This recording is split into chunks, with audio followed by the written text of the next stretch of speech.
اگر آپ کو لگتا ہے کہ موت کے بعد سب کچھ ختم ہو جاتا ہے تو ذرا رک کر سوچئے۔ حقیقت شاید اس سے کہیں زیادہ گہری اور حیران کر دین والی ہے۔ انسان اکثر موت کو ایک اینڈ سمجھتا ہے، لیکن اصل میں یہ ایک نئی ابتدا ہوتی ہے۔ آج ہم اس سچ کا ذکر کرنے جا رہے ہیں جو اکثر لوگوں کے جہاں میں ڈر پیدا کر دیتا ہے۔ سوال یہ ہے کہ قبر میں سب سے مشکل عذاب کیا ہوتا ہے، اور کیا ہم اس کے لیے تیار ہے یا بالکل غافل؟ جب انسان اس دنیا سے رخصت ہوتا ہے، اس کا سفر رکتا نہیں بلکہ ایک نئے مرحلے میں داخل ہو جاتا ہے۔ اس مرحلے کو برزخ کہا جاتا ہے، جہاں روح اپنی اصلی حالت میں رہتی ہے۔ یہ وہ جگہ ہے جہاں نہ دنیا کا شور ہوتا ہے اور نہ ہی کسی کا سہارا۔ یہاں انسان صرف اپنے اعمال کے ساتھ ہوتا ہے۔ ہر وہ عمل جو اس نے زندگی میں کیا ہوتا ہے، یہاں اس کا اثر سامنے آنا شروع ہو جاتا ہے۔ قبر کو اکثر صرف مٹی کا گڈھا سمجھا جاتا ہے، لیکن اصل میں یہ ایک ایسی جگہ ہے جہاں انسان کی روح اپنی حقیقی حالت محسوس کرتی ہے۔ یہاں نہ کوئی دوست ہوتا ہے اور نہ ہی کوئی مدد کرنے والا۔ ہر انسان اکیلا ہوتا ہے اور اپنے اعمال کا بوجھ اس کے ساتھ ہوتا ہے۔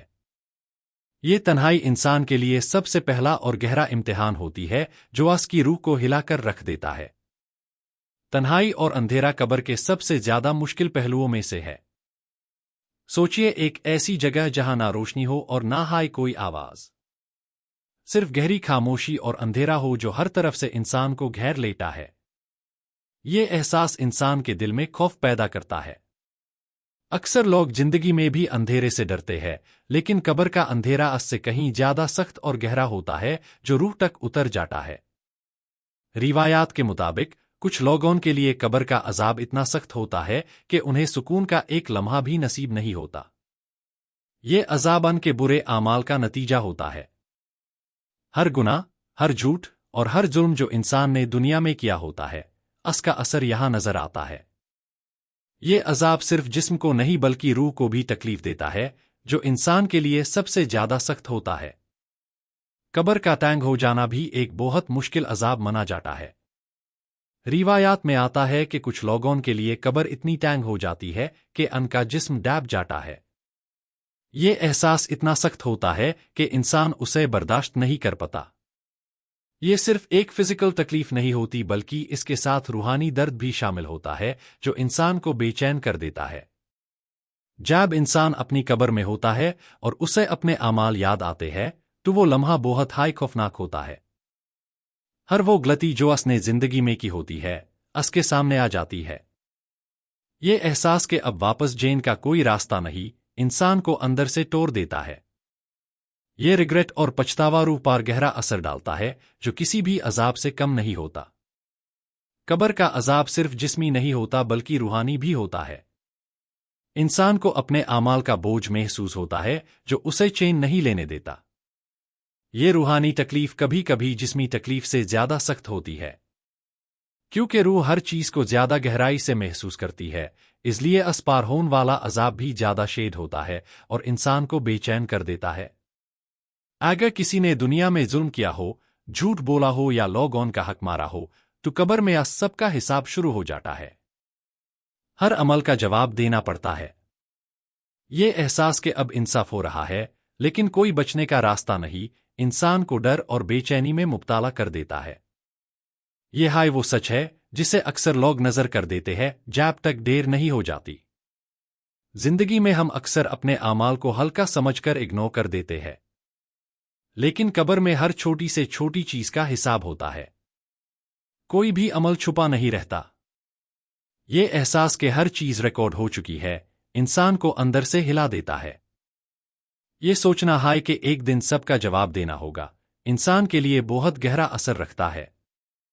قبر کا سفر اصل میں انسان کے لیے پہلا رزلٹ ہوتا ہے اس کے زندگی کے امتحان کا۔ یہ وہی جگہ ہے جہاں پتہ چلتا ہے کہ انسان نے دنیا میں کیا کامیا۔ اگر اعمال ایک ہو تو سکون ملتا ہے، لیکن اگر اعمال برے ہو تو عذاب کا سامنا کرنا پڑتا ہے۔ یہ انصاف کا نظام ہے جو ہر انسان پر برابر لاگو ہوتا ہے۔ ہر انسان کے لیے یہ سوال بہت اہم ہے کہ کیا وہ اپنی قبر کے لیے تیار ہے۔ زندگی کی مصروفیت میں ہم اکثر اس سوال کو بھول جاتے ہیں۔ لیکن اصل میں یہ سب سے ضروری سوال ہے جو ہر روز اپنے آپ سے پوچھنا چاہیے، کیونکہ موت کا کوئی وقت مقرر نہیں اور ہر انسان کو ایک دن اس سفر پار جانا ہے۔ اگر انسان آج سے اپنی زندگی سدھار لے تو قبر میں سکون حاصل کر سکتا ہے۔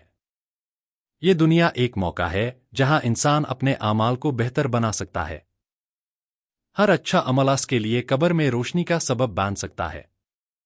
یہ سوچ کر انسان کو اپنی زندگی کو بہتر بنانے کی کوشش کرنی چاہیے۔ لیکن اگر انسان غفلات میں زندگی گزرتا رہے اور اپنے اعمال کی پرواہ نہ کرے تو قبر کا عذاب اس کے لیے سخت ہو سکتا ہے۔ یہ غفلات ہے انسان کی سب سے بڑی دشمن ہے جو اسے سچ سے دور کر دیتی ہے۔ اس لیے ضروری ہے کہ انسان وقت رہتے اپنی زندگی کا جائزہ لے اور اپنے اعمال کو سدھارنے کی کوشش کرے۔ دنیا صرف ایک امتحان ہے جہاں ہر انسان کو اپنی ذمہ داری نبھانی ہوتی ہے۔ قبر اس امتحان کا پہلا مرحلہ ہے جہاں نتیجہ سامنے آتا ہے۔ یہ سمجھنا ضروری ہے کہ یہ زندگی ہمیشہ کے لیے نہیں ہے۔ ہر چیز کا ایک انجام ہے اور ہر عمل کا ایک نتیجہ ہے جو انسان کو ضرور دیکھنا پڑتا ہے۔ سوچئے اگر آج آپ کو قبر میں اتر دیا جائے تو آپ کس حالت میں ہوں گے؟ کیا آپ کے اعمال آپ کے لیے راحت کا سبب بنیں گے یا عذاب کا؟ یہ سوال انسان کو اندر سے جھنجھوڑ دیتا ہے۔ یہ ہے وہ سوچ ہے جو انسان کو اپنی زندگی بدلنے پا مجبور کر سکتی ہے اگر وہ عیسائی سنجیدگی سے لے۔ ہر انسان کو چاہیے کہ وہ اپنی زندگی کا محاسبہ کرے اور دیکھے کہ وہ کیا کر رہا ہے۔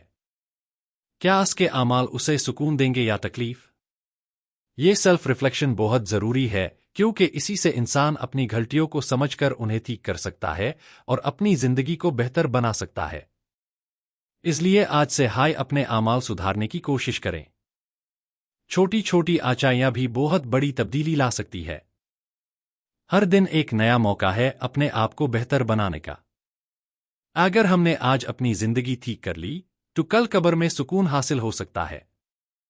اور اگلی ویڈیو میں ہم بات کریں گے کہ کیا قبر میں انسان ہل سکتا ہے یا نہیں۔